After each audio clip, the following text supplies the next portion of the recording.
안녕하세요, 여러분.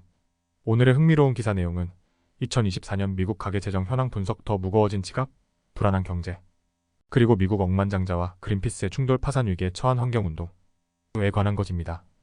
우선 좋아요 버튼을 누르고 채널 구독 및 알림 설정 또 잊지 마세요. 여러분의 관심과 지지가 저희에게 큰 힘이 됩니다. 첫 소식은 2024년 미국의 가계재정 상황을 살펴보겠습니다. 미국인들이 어떤 재정 상태에 처해 있는지, 그리고 그들의 지갑 속에 무엇이 들어있는지 한번 알아볼까요? 이 영상은 월스트리트 저널의 최신 기사를 바탕으로 제작되었습니다. 미국 경제에 대한 궁금증을 해소할 수 있는 시간이 될 거예요. 코로나 팬데믹 이후 미국인들의 지갑은 두꺼워졌지만 재정적 안도감을 크게 느끼지는 못하고 있습니다. 인플레이션, 금리 상승, 그리고 경제적 불확실성 속에서 그들의 재정 상태는 어떻게 변화했을까요? 많은 미국인들은 2019년을 기준점으로 삼아 자신들의 재정을 평가하고 있는데요. 그 이유는 2019년이 팬데믹 이전과 인플레이션 급등 이전이기 때문입니다. 미국인들은 2019년보다 은행에 더 많은 돈을 가지고 있습니다. 정부의 경기부양책 덕분에 저축액이 늘었지만 2020년과 2021년에 비해 지금은 저축액이 줄어든 상태입니다. 실제로 2024년 2분기 기준으로 미국인의 평균 401k 잔액은 약 12만 7천 달러로 증가했으며 이는 2년 전보다 약 23% 더 높은 수치입니다.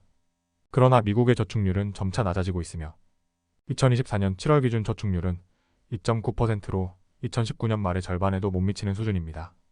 특히 저소득층의 경우 팬데믹 이후 빠르게 저축액이 감소하는 경향을 보였습니다. 팬데믹 초기에 신용카드 부채가 감소했지만 최근 몇 년간 다시 증가하고 있습니다.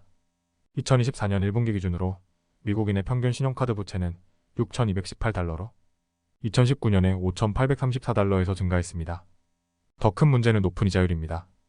2019년과 비교해 이자율이 17%에서 23%로 상승해 카드 부채를 상환하는 부담이 더욱 커졌습니다.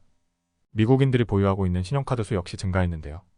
2024년에는 약 5억 9천만 장의 신용카드가 유통되고 있습니다. 더 많은 신용카드가 있다는 것은 더 많은 부채와 더 많은 연체율로 이어질 가능성이 큽니다.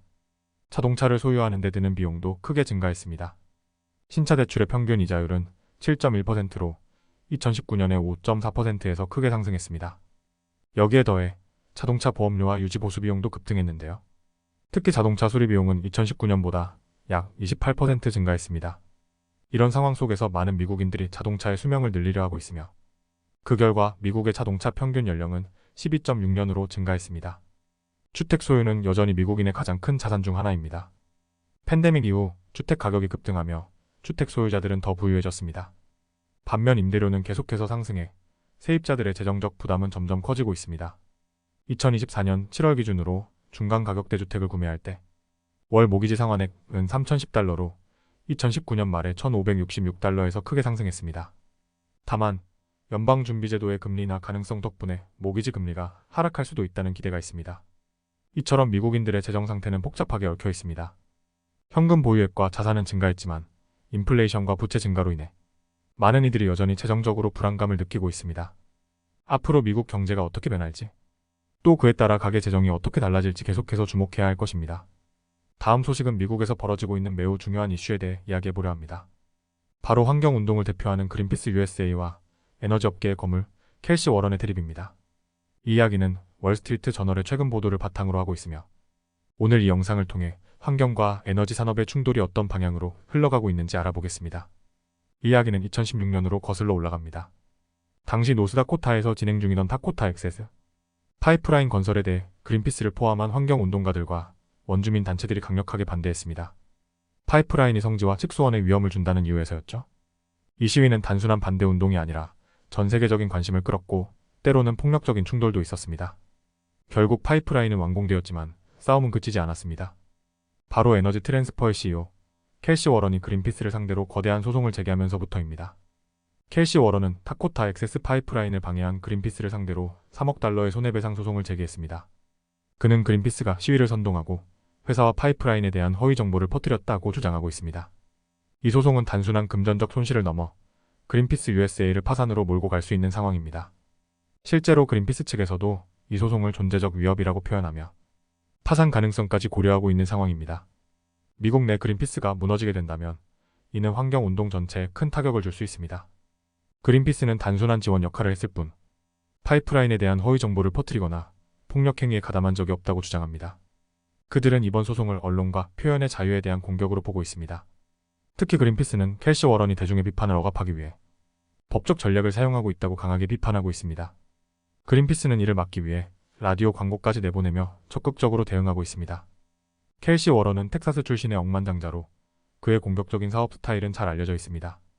그는 경쟁에서 지지 않는 성격으로 유명한데요. 그가 에너지 트랜스퍼를 창립한 이래 미국 최대의 파이프라인 회사를 만들어냈습니다. 현재 그는 약 70억 달러의 자산을 보유하고 있으며 이 소송에서 절대 물러서지 않을 것으로 보입니다. 그는 한때 TV 인터뷰에서 환경운동가들이 우리에게 한 일은 잘못된 것이며 그들은 그 대가를 치를 것이다 라고 말한 바 있습니다. 워런은 이번 소송에서 반드시 이기겠다는 강한 의지를 보이고 있습니다. 이번 소송은 단순히 그린피스 USA 하나만의 문제가 아닙니다. 만약 그린피스가 패소의 파산에 이르게 된다면 이는 전 세계 환경운동가들에게 큰 충격을 줄 것입니다. 일부 전문가들은 워런의 소송이 환경운동의 법적 근거를 무너뜨리고 다른 기업들도 비슷한 방식으로 환경단체들을 압박할 수 있는 선례를 남길 수 있다고 우려하고 있습니다. 미국 내 환경운동가들은 이번 사건이 환경 보호와 관련된 활동에 대해 더 큰 제약을 가하게 될 것이라 걱정하고 있습니다. 켈시 워런과 그린피스의 대립은 아직 끝나지 않았습니다. 법적 다툼은 계속되고 있으며 그린피스는 살아남기 위해 분투하고 있습니다. 하지만 이 싸움의 결과는 단순한 승패를 넘어 전 세계적인 환경운동의 방향을 결정지을 수 있는 중요한 전환점이 될 것입니다. 오늘은 여기까지입니다. 다음 영상에서 더 유익하고 흥미로운 내용으로 찾아뵙겠습니다. 이 영상은 투자 의견이 아닙니다. 매우 감사합니다.